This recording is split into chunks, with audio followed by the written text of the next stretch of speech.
The scandals and turmoil of the 14th century church inspired St. Catherine of Siena to love the church and its ministers all the more.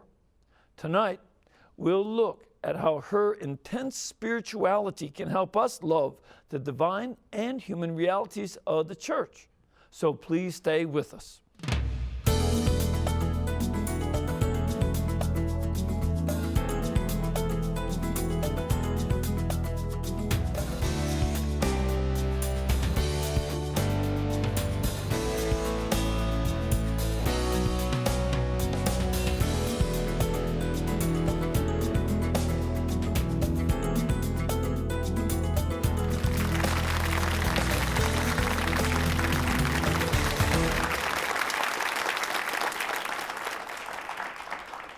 Thank you and welcome. I'm Father Mitch and welcome to EWTN Live, our chance to bring you guests from all over the world.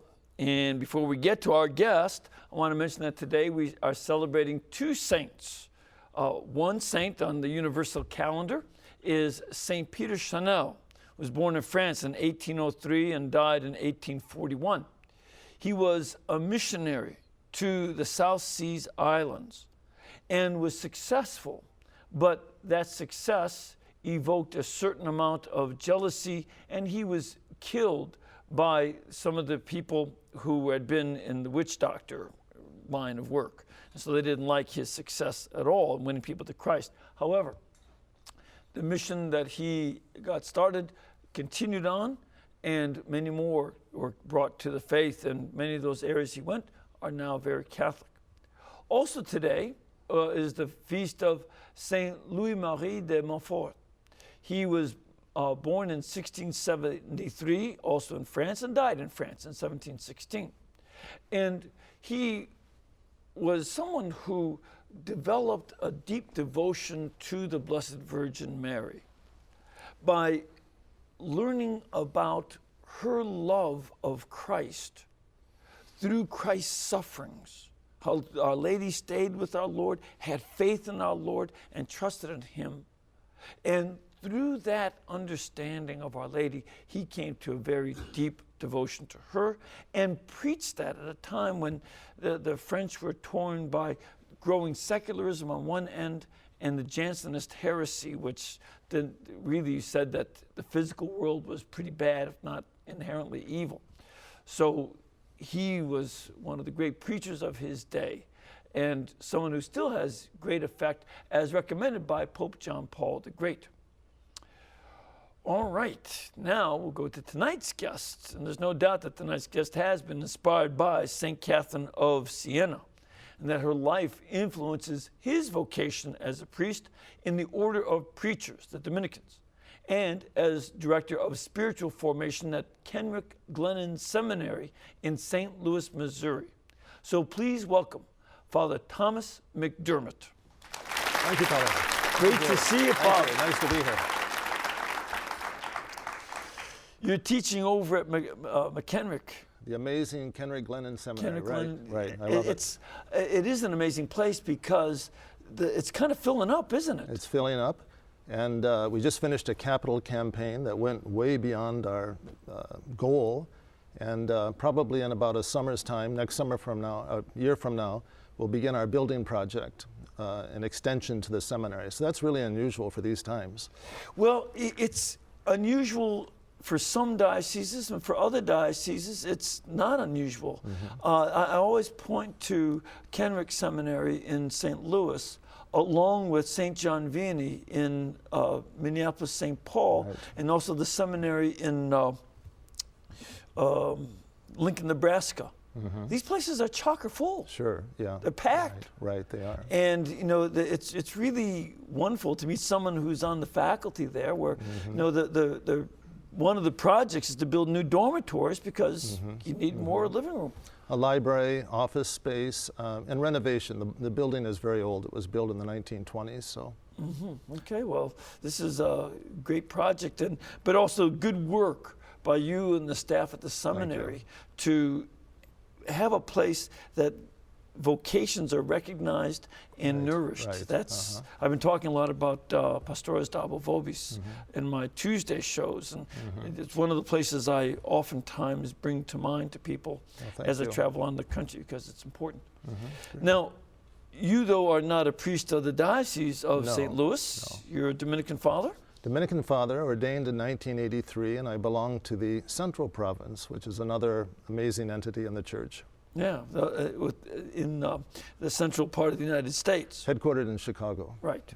Now, as a Dominican, of course you have a great interest in St. Catherine of Siena. She was herself not only a doctor of the church, not your first doctor of the church, but she's a third order Dominican. Right. And, you know, she was one of the first women to be made a doctor of the church. Now, tell us a little bit about this, because your title is Spiritual Development in Her Life and Teachings, Catherine of Siena. Tell us a little bit about why you did this book and the way that you did it. Well, I had an opportunity, Father, about 6 years ago to study Dominican spirituality formally at the Angelicum, the Dominican University in Rome.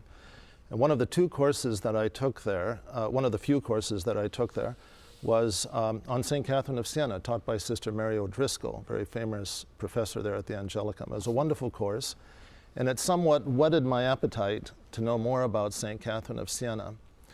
But St. Catherine isn't entirely easy to get into. So, what makes it difficult? Well, the dialogue, which is her primary work, we also have 381 letters, which are about 4 times the length of the dialogue. The dialogue was dictated by St. Catherine, who actually was an illiterate for most, if not all, of her life. She didn't learn to read or write till her 30s? There's some debate about that. And on one of her letters, there's some evidence that she may have learned how to write towards the end of her life. But for most of her life, she didn't know how to read or write. And yet she was extremely intelligent. Right. And that wasn't unusual to have a woman who was an illiterate in those days, because only the nobility would have educated their daughters. So anyway, I took this course. The following summer, I had the opportunity of going to Siena, staying with the Dominicans there, learning a little bit of Italian, and finishing the dialogue, which is Catherine's major work. And she dictated this work while in a mystical state to her secretaries, members of her little community that she had. And she did so, we believe, over a 1-year period of time. And she did it installmentally.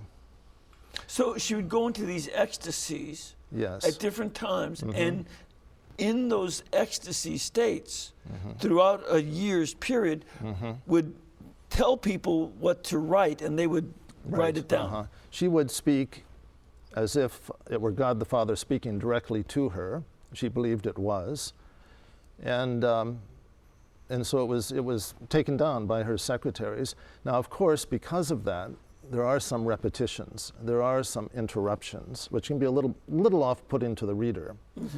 But I think what's even more amazing is that there aren't a whole lot more interruptions and repetitions and overlapping arguments. But there are some, and that can be a little off-putting to the reader. But one thing I always tell people is keep on reading, because they're wonderful little nuggets of gold, as Sister Mary O'Driscoll used to tell me, and it's really true, buried in the dialogue.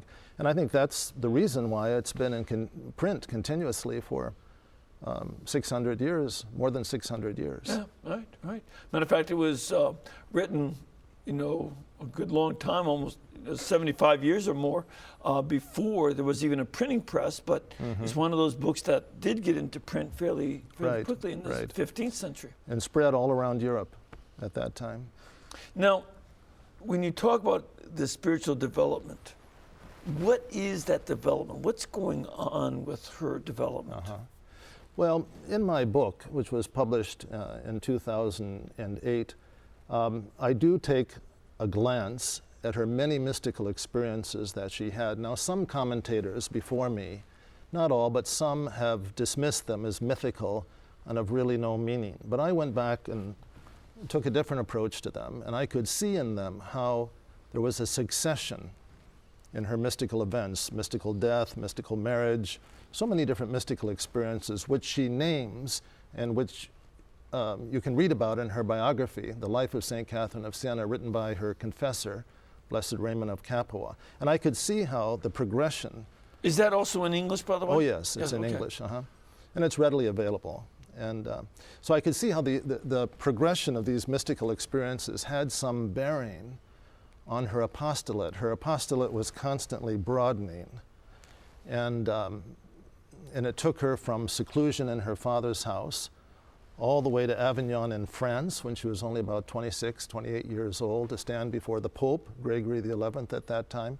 It eventually took her towards the end of her life, and she was only 33 when she died, to the papal court in Rome. And just so folks understand some of the background, at this time, there was, the papacy was dominated by French cardinals. They lived in Avignon in southern France. And that she was trying to tell Pope Gregory to come back to Rome, which is this proper see of St. Peter. Would that be correct? Right. And it's oftentimes referred to as the Babylonian captivity, that period where the Roman court was in Avignon in the south of France. And it had lasted off and on for something like 70 years. Now, St. Catherine went to Avignon. She had written the Pope previously to urge him to return. And within a month after doing so, the Pope actually did go by ship back to Rome. Other saints, though, too, we have to give them credit, such as St. Bridget of Sweden, also made similar appeals. But most historians concede the fact that Catherine was very influential in getting the papacy transferred back to Rome. And even after the papacy did go back to Rome, Pope Gregory XI didn't live real long afterwards. But his successor was Pope Urban. And St. Catherine still had a few things to tell him off about, too. Right. He was a difficult person. He was formerly the Bishop of Bari. He was cranky. Very cranky. He was not a people person. He didn't have people skills. And Catherine warned him to, use honey more than vinegar in what you're doing. And within just a matter of months after his inauguration as Pope, there was a schism. There was an anti-pope. Clement VII was elected, a Frenchman. Yeah, well, because some of the cardinals said, well, we're scared of the Italians. That wasn't a free election, so we're going to go have our own. Right. Even though, as Catherine reminded all those cardinals, that, look, just a month before in Rome, you made an oath of fidelity to the Roman pontiff, and now you've gone off and elected someone else, So. Yeah, well, we were scared. Yeah. So they went off and they elected another pope, and this caused tremendous turmoil for a number of years. It did, yeah. Clement VII was the anti-pope. She lived in very difficult times. Yeah. We think our times are difficult, but she had the plague to contend with. The plague swept through Siena twice during her lifetime. She was born in 1347, died in 1380.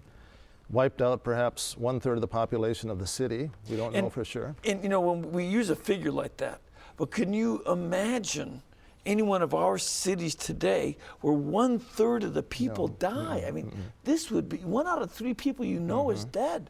Right, this was very difficult. And yet, one of the really attractive or appealing things about her is that despite all these difficult times that she lived through, she was so positive in her outlook on human nature. And she was so hopeful in a Christian sense. And she not blind to the sin, though, was she? No, not at all. Yeah. Not one bit at all. I guess if you're telling off the Pope, you're not. If you read the dialogue, there's a section in there in which she cared deeply about the church. Yeah. But she was a direct hitter. She didn't pull her punches. And she would just lay it right on the table for the popes and the bishops and tell them what she thought their crimes were, their inadequacies were. In fact, I think to Urban VI, she sent one letter and she said, if you're not man enough to do the job, it's better that you resign. So she was very tough, but she could get by with it because everyone knew that she was speaking from the heart of the church, that she was a contemplative and that she deeply loved the church. Whereas most of the cardinals and the various princes had political agenda that they were trying to enact. She had none of that, did she? No, none whatsoever. And one of the secondary themes that I found in her writings is she's very critical of people who go after the husk of things, the the superficial things in the church, as opposed to the real marrow, the things that matter. And that was one of her criticisms of the hierarchy at that time. Now, she's critical of the bishops. She's critical of the popes, and plural, and tells them off and says tough things. Again, she loves them, but she tells them off. She does, yeah. Do you find that she was tempted to say, the heck with the church? I can't stand all these guys. They're hypocrites, so forget it. Did she talk like that? No, never. She never did. And she deeply loved the church. And she saw the church for what it is, what Scripture tells us, the body of Christ. And it would have been the furthest thing from her mind to decamp from the church. And the scandals in the church she saw for what they really were, just like the scandals in our own time, a lack of conversion. It wasn't a problem with the vow of celibacy or anything like that. I don't think that issue ever arose in her mind. But it was simply, even though there were issues of huge issues. A priest not living out their celibacy. Oh, huge issues. And when I say she's a direct hitter in the dialogue about the scandals in her day involving clergy, some of the chapters in the mystical body of Christ, which is one section of the dialogue, are so direct that they've been excised. They were excised from various editions in Victorian England as just being a little bit too risque, right? Yeah, because of the things she'd say. This is one of the things. This woman who is a third order Dominican, and she's a virgin and very holy and pure, and she's too risque for Victorian England. This is kind of ironic. Right. She was an amazing person. I feel after studying her for 2 years, like I said, and writing this book, that, like you feel like you know St. Paul to a certain degree because of the epistles. I feel the same way with St. Catherine. I mean, she really comes across as a live person through those pages across the centuries. And she had a very attractive personality. Again and again and again, in the depositions for her canonization process, people said, how they would come to her feeling depressed or whatever, and they would leave actually laughing for joy, that she simply made people feel better. But she preached the gospel to them. She was constantly preaching, and you see this very much in the letters that she wrote. These 381 letters they're not just, the transmission of news or anything. In fact, they're more like homilies. And even to the Pope, she's preaching.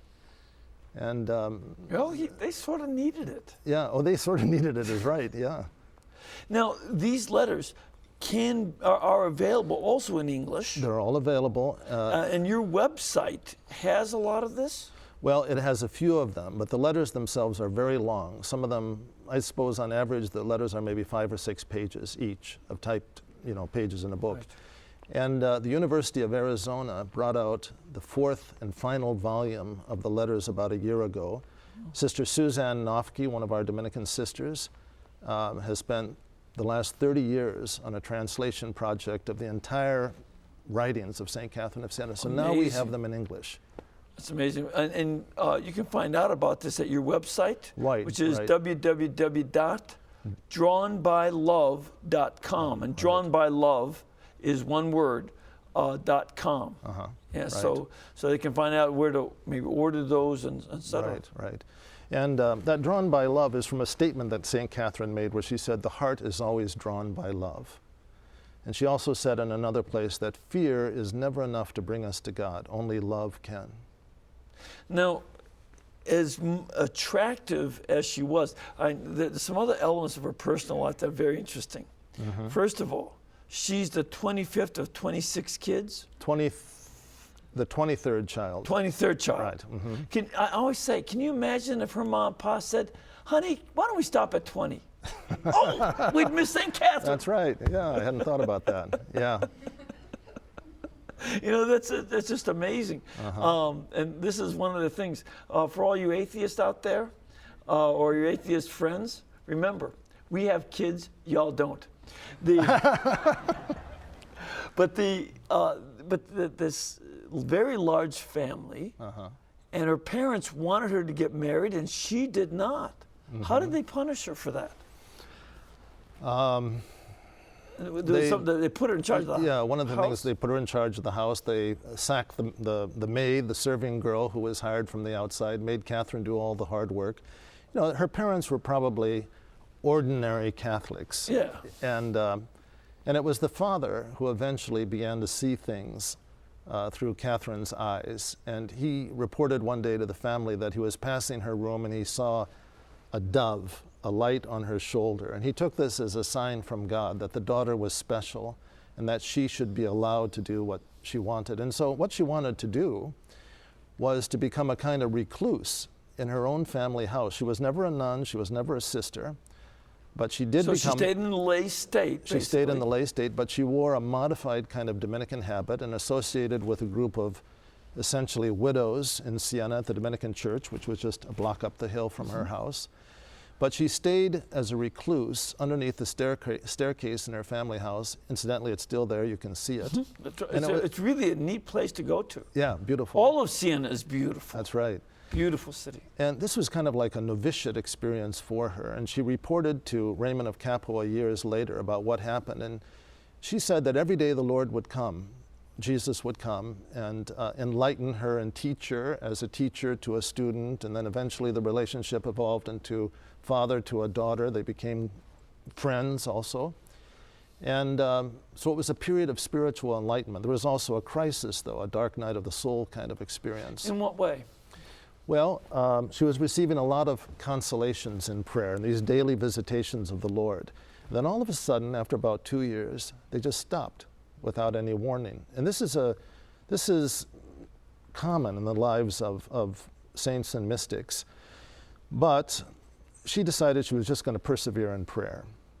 And later, the consolations returned, the Lord returned with his visitations, and Catherine asked him, "Why did you do that? You know, why did you make me feel as if I was abandoned?"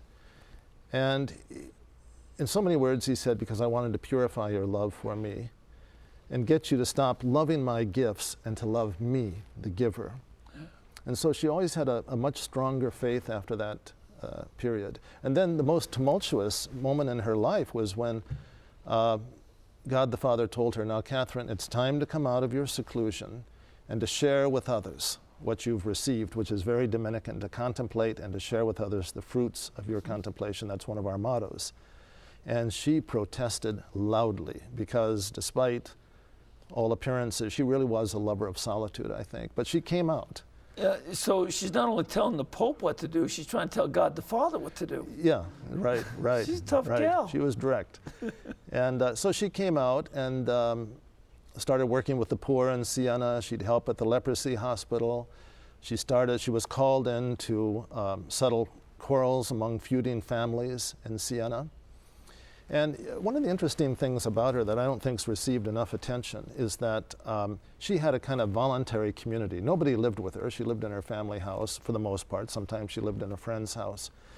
But young people, like a little bit younger than her age, maybe some were older, mostly lay people, but a few priests of different religious orders, just enjoyed her company and became this kind of voluntary community around her. And it was more men than women.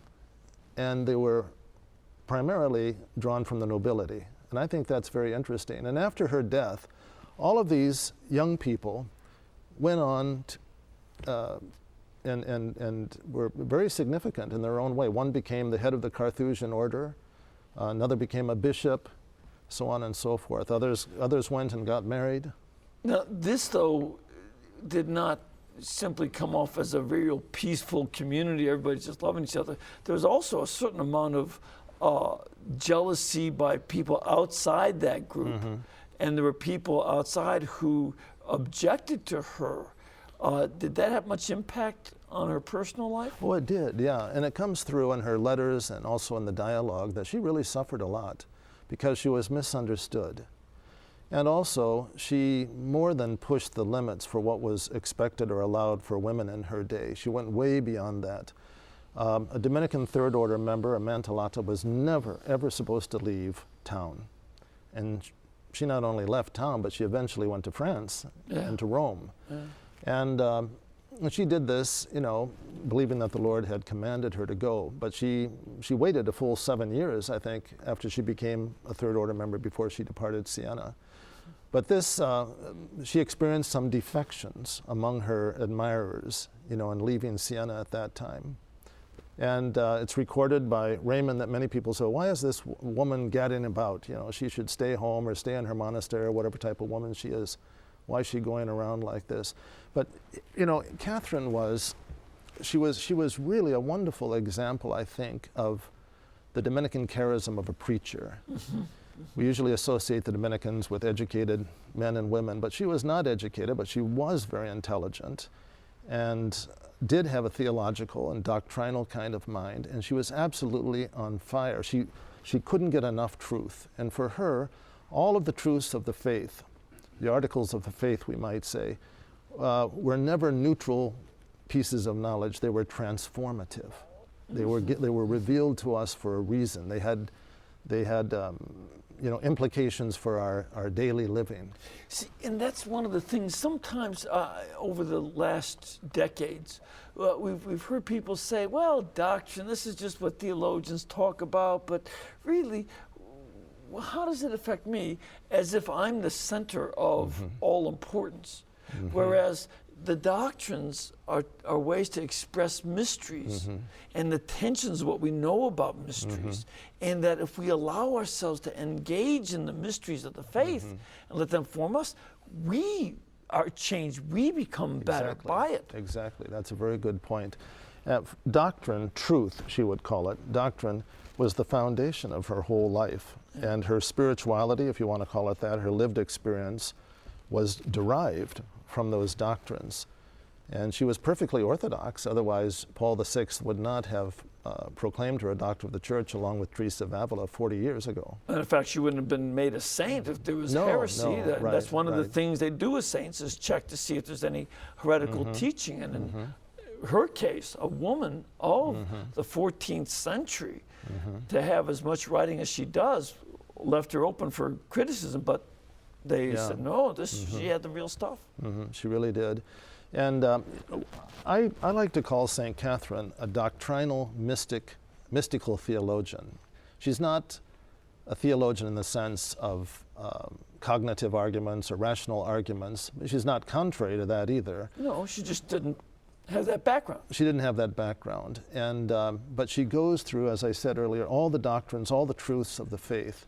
And having assimilated deeply these truths in her own life, and since she was a Dominican, she felt compelled to preach them to others. And she was always using images, homey images of hearths and buckets and wine casks and all these kinds of things. And that way being able to preach. We know we have to take a little bit of a break. We're going to come back in just a couple of minutes because we want to get some of your questions and your comments, as well as those of our studio audience, about what we can then learn from this great saint and apply to our own time. So please stay with us.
Thank you, and welcome back.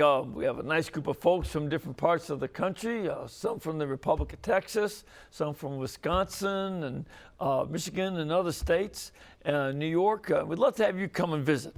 Whether you come as an individual or family, or you come as a large pilgrim group, we'd love to have you come over here not only to the live programs, but also be here for the morning masses here at the network, and, well, to be there with the sisters up in Hansville. So if you can come down and visit us, contact our pilgrimage department at 205-271-2966. That's 205-271-2966, or go to our website, www.ewtn.com, and they'll give you information about where you can stay and scheduling and everything else you need to know.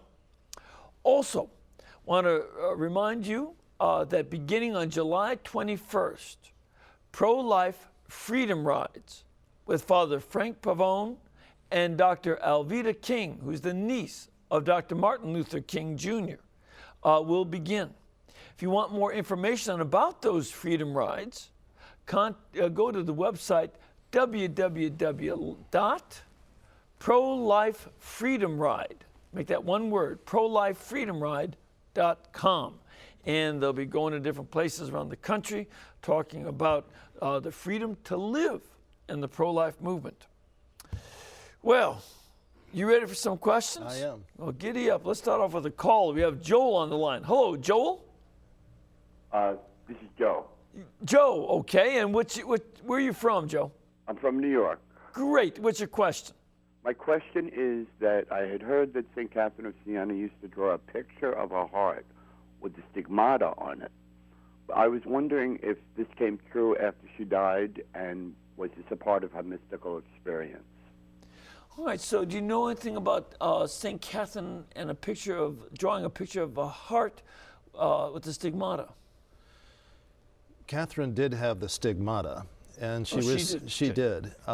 But in the account of her life by Blessed Raymond, it occurred in Pisa. Raymond himself was an eyewitness to the experience. And Catherine told him that she requested of the Lord, as it was happening, that it would be invisible. And she also had another mystical experience where she reported that her heart and the Lord's heart were that exchange. Her heart was taken out, and the Lord put his heart inside of her, so that her will now would be united with his.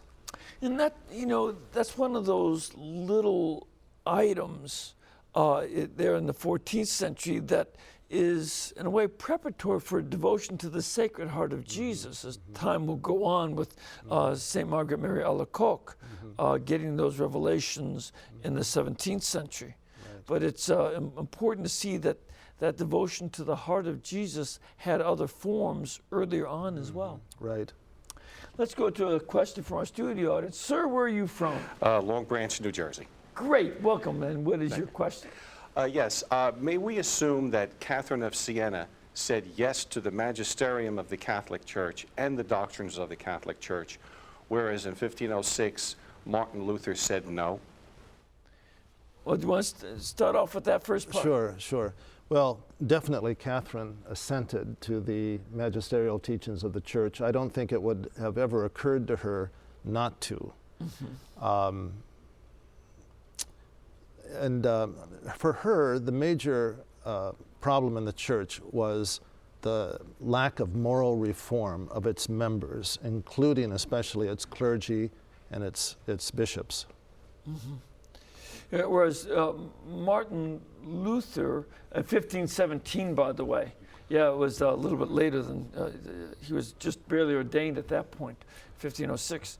But he was also distraught by various forms of corruption that he saw, both during a visit to Rome and in Germany. It was not a corruption that was everywhere in the church in his day. It just was not.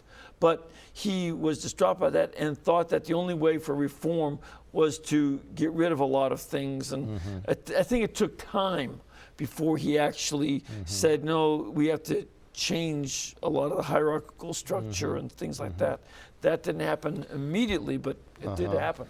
Yeah, I don't think it ever would have occurred to St. Catherine to leave the Church.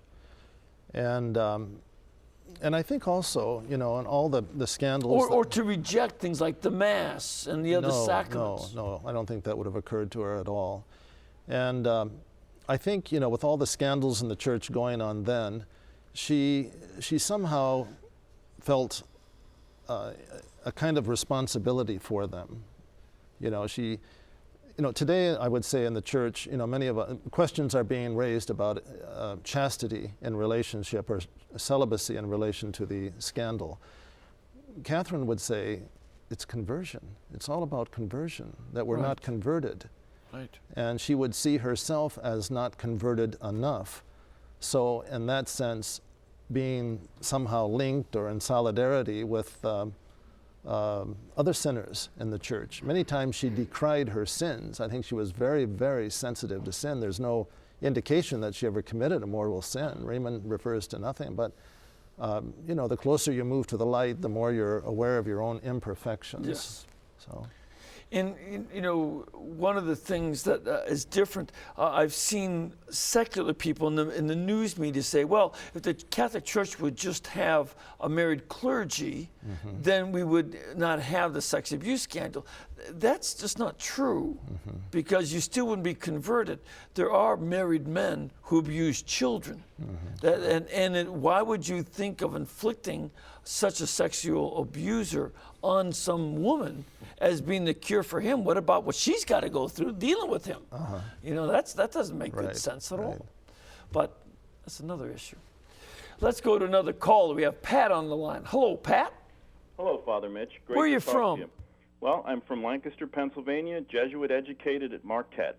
Good. There you go. We have some folks here from the great city of Milwaukee. What is your question tonight? Well, when Father was talking about St. Catherine being so critical of Pope Urban, it kind of got my antenna up about some heretics, and I'll call him a heretic, and I'll stand by it. Guys like Dan McGuire at Marquette who want to call for the resignation of our present Pope. Twisting saints to their own heretical agenda, saints like Saint Sergei and the whole homosexuality within the church. When they get a hold of comments like what St. Catherine said about Pope Urban, and then try to promote their own agenda, I was just hoping that Father would have some words of wisdom for us about twisting the words of wonderful saints for the purposes of destruction of the church and to further heresy. Pat, that's a very interesting question. Do you want to comment on that? Well, St. Catherine was always very suspicious of people promoting their own self-interests. And I think, in the case of the Pope, she would just say, well, he has to be embraced. He is the vicar of Christ. She had great love for the papacy, and that anyone who would not be obedient or would harm the unity of the church is serving his own motives instead of the best interests of the church. And a good example would be that he mentions someone who uses Saint Sergei and others. We've seen, for instance, those who would say, well, liberation theology is doing what St. Thomas Aquinas did. Because he took Aristotle and applied it to Christian theology, and liberation theologians are just applying Karl Marx, an atheist, to the Christian theology. That's something of an abuse of the task of St. Thomas. I think that's what he's talking about here. Yeah. That some people will try to, they have another agenda. They don't care about the facts. And they want to go after, they can't stand the Pope. You and I, well, you've been in Africa for a number of years as a missionary. But I remember the days when they couldn't wait till Paul VI died. They said, oh boy, a great new Pope. Well, then they couldn't wait till John Paul died. And now they can't wait till Benedict is off the scene, either to resign or die, because they're not happy with any Pope. And unless they are the Pope. I think that's what they want to be. Yeah. Let's go to the studio question. And sir, where are you from? I'm from Middletown, New York, Father. Which is in the middle of? Okay, it's in the middle of Manhattan, between Manhattan and Albany. Okay, so I want to know when something's in the middle of what? It's all relative. Go ahead. Okay. Father, we mentioned that St. Catherine of Siena is a doctor of the church. What is the criteria for being named a doctor of the church? Very good question. And the question is really pertinent in regard to Catherine. She is the only illiterate doctor of the church that we have. Wait a minute. Yeah, you calling a saint illiterate? Yes. She didn't know how to read or write, That's illiterate. but highly intelligent. A doctor of the church has a doctrine or a teaching. And it doesn't have to mean, of course, it's not going to mean that a new truth is going to be espoused, but that maybe this particular doctor of the church is going to give emphasis to a neglected truth. And I think that's what St. Catherine did. And she, as I said earlier, she assimilated all the truths of the faith in a very personal way and then expressed them. You know, as St. Thomas or the Scholastic says, things are received according to the mode of the receiver. And Catherine was this beautiful young woman with a very sunny Italian personality, extremely bright, and it went in and it came out in a uniquely Catherinian way. And one of the other things about being a doctor of the church is that it also means anybody who reads their writings can be very confident that they are writing and teaching from the heart of Christian revelation and the church's teaching. Right, you're not going to be led astray. Right. It's reliable. Right. So that's a good thing. We have another question from our studio audience. Ma'am, where are you from? I live here in Birmingham, Father. Great. And what is your question? As she was illiterate, how did she get this knowledge of the doctrine? And also, if she died at 33, how did she gain such a realm of influence in that short a time? She was a multifaceted personality that could get involved in politics, in church reform, spiritual renewal. There were so many facets to her personality. As I said earlier, she was very intelligent. She had a retentive memory. And she enjoyed sitting up late and talking to intelligent people about the faith, particularly priests. And Raymond of Capua says in his biography of her that sometimes he would fall asleep listening to her because, kind of preaching. Teachers like that. And she would get mad and say, I might as well be talking to the wall, So she would, we would say today she would pick people's brains. But she was so intelligent and so faithful herself that within a very short period of time, she'd be teaching them more than they taught her. Yeah. And I think, in my book, I go through all of her teachings, her doctrine. And it's something really that hasn't been done before. We might know a few things about Catherine's teaching. We know what she did. She went to Avignon. She stood up to the Pope.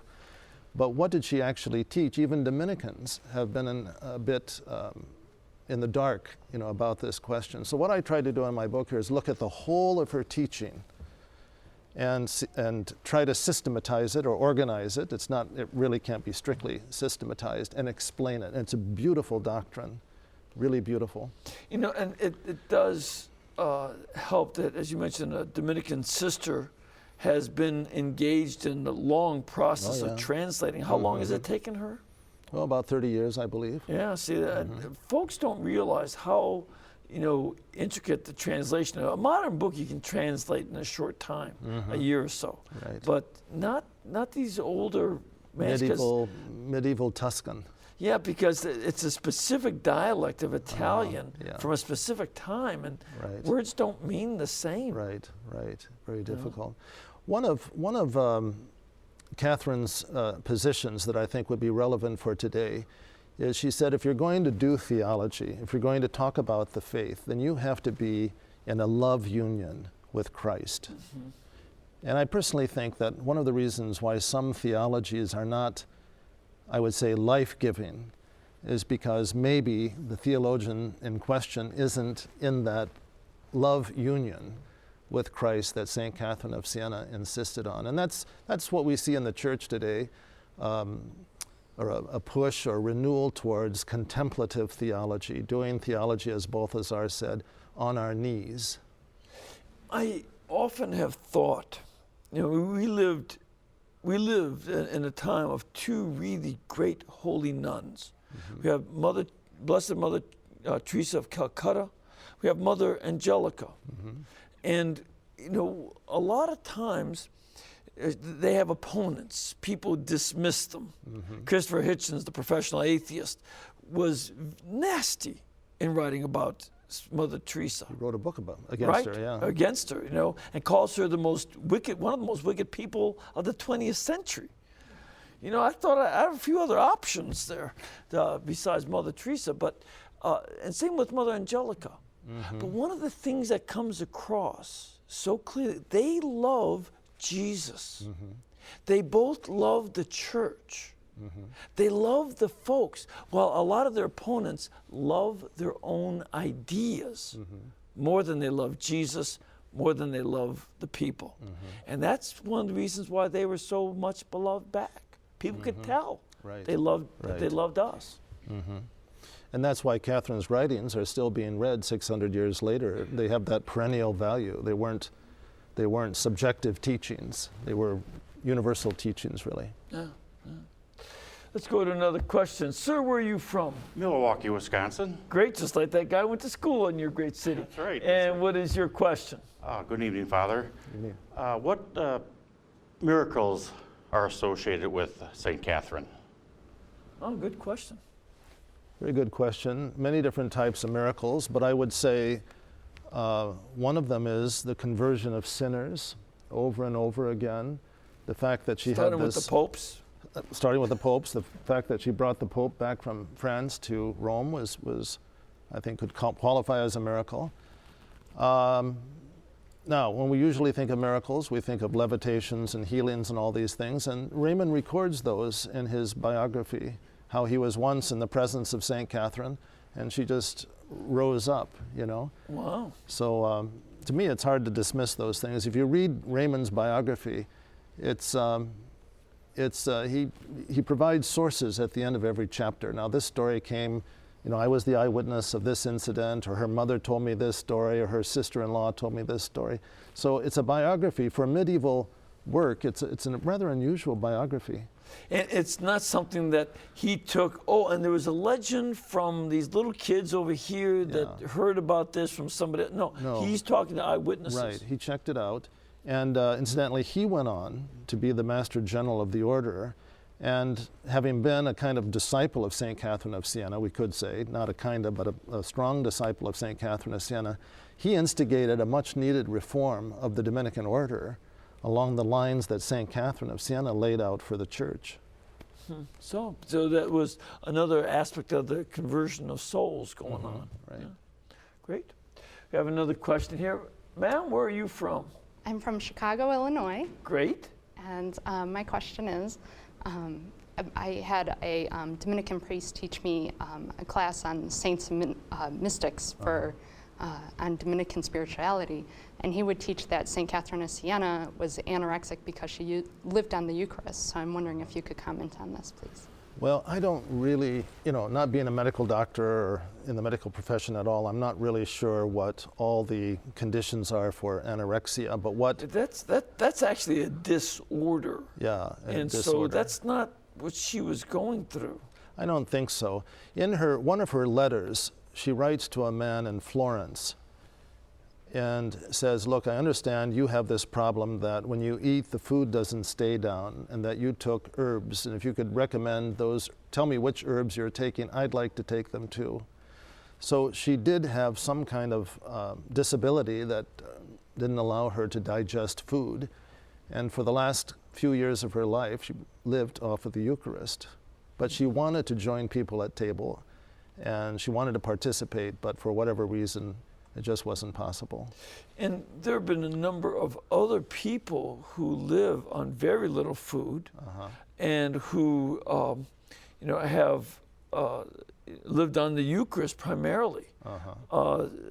Teresa Neumann from the Sudetenland in Czechoslovakia did that. And the Nazis would surround her house, make sure nobody was sneaking food, but she wouldn't eat anything except the body and blood of Christ. That was it. So that was, it's happened a number of other times. I met a hermit, Abu Nashaina, over in Lebanon, who also ate very little. And when he had some intestinal problems, so they did an x-ray, and the doctors were amazed, but his stomach, I was talking to a medical doctor, his stomach had shrunk, to a very small size, and he just didn't eat much, so this is one of those things that happened. You've talked so much about these great favors that St. Catherine had. And yet she experienced a dark night and a sense of being abandoned by God. How is it that God would have seemed to abandon her, at least for a time, when he favored her so much and she was so good? Why would that happen? Those were questions that she herself asked. She related that information to Raymond years later for the biography. The Lord later returned to her, she reported, and she asked that question, and he said, look, Catherine, I removed my feeling of presence from you, but I was always present through grace. And of course, we know that we can't feel grace, but he withdrew the effect of feelings, and that the reason he did that was to strengthen her love, to purify it, to test her love also. And Catherine, being a very loving person and the kind of person who is willing to do absolutely anything for God, said, well, I'm going to keep on walking, keep on being faithful with God, and it paid off, because in the end, the Lord returned to her and, in a sense, rewarded her with the gift of even more faith and love. And, this is one of those things that you also had said, that it was a call to focus on the giver of the gift, Christ himself, and not just on the gifts. That, I think, is something else that's important for people of any age to recognize in the spiritual life. That you don't just say, oh, I got all this good stuff because God is sort of like Monty Hall, and behind curtain number 1, I get all these spiritual prizes. But that's not it at all, is it? No. On that subject, one of the most interesting parts of the dialogue is the section called The Bridge. And Catherine of Siena said that God told her that he had made of his son a bridge stretching from heaven to earth. And on this bridge there were 3 steps, an unusual kind of bridge that would have steps. And each step represented a certain point on the spiritual journey. At the first step, we have fear. We're afraid of God's punishment. We don't love him yet. And so our relationship to him is like a fearful servant. But if we continue to respond to the sensation of love coming from the head of the cross, and we go higher and know God more and love God more, that our love then becomes mercenary. We do have love, but it's a mercenary love. We're not afraid anymore.